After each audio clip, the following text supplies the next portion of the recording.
Hello students, we have already understood part 1 of the Great Stone Face 1, in which we have understood the meaning and formation of Great Stone Face, relationship between Ernest and his mother, some prophecy which did not come true yet.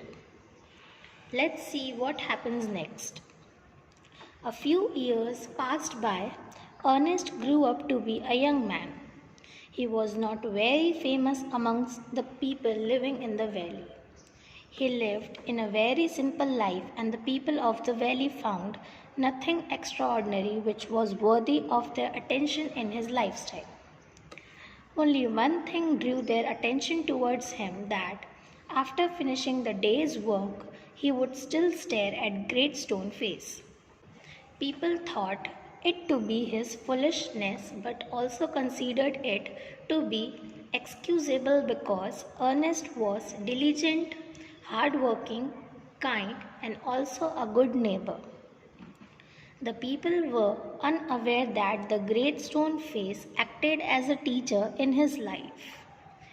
They did not know that the sentiment which was expressed in it would expand Ernest's heart and fill it with emotions like sympathy deeper than others' heart. The wisdom that he acquired from it was better from what any book could teach, and the people of the valley were unaware of it.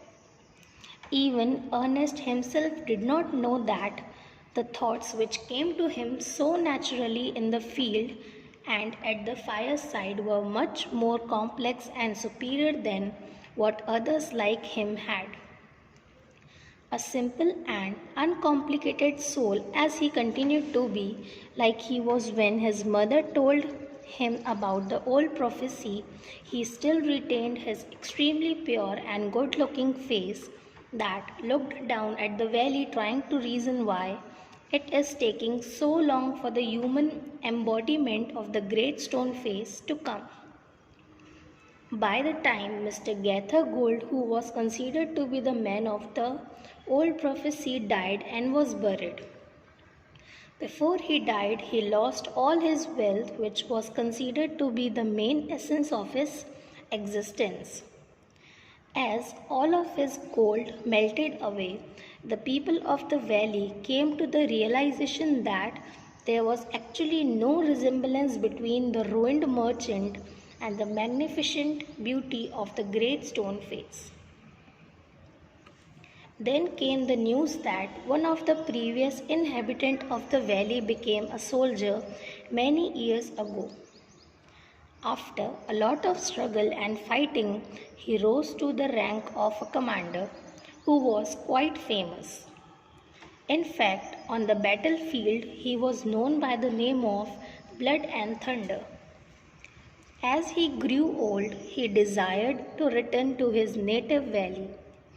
The inhabitants, his old neighbor, and the grown-up children began the preparations to greet the acclaimed commander. A word also spread across the valley that the great likeness which was spoken of in the prophecy had appeared.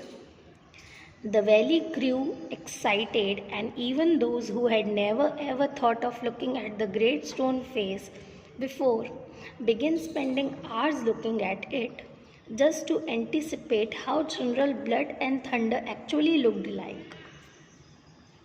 On the day of General Blood and Thunder's arrival, everyone, including Ernest, left their work early to gather at the place where a feast had been prepared to welcome the general. To greet him, soldiers made to stand on guard, flags were waved, and the crowd shouted in excitement. Ernest stood far away and could not see the general himself, but he surely could hear several voices. One man claimed that the general had the exact same face as he danced in the joy. Another said it for a fact that he looked wonderfully like the Great Stone Face. A voice could be heard saying that he is undoubtedly the man from the prophecy, as he is the greatest man of all ages. By the moment, Ernest managed to glance at the general face in a way that he could also see the great stone face beside him. Ernest could not find any resemblance between the two like the crowd announced. But at the same time, he could hear his heart tell him not to worry, as if it was the great stone face itself telling him that the man will come. Here, explanation of part 2 of Great Stone Face 1 gets over.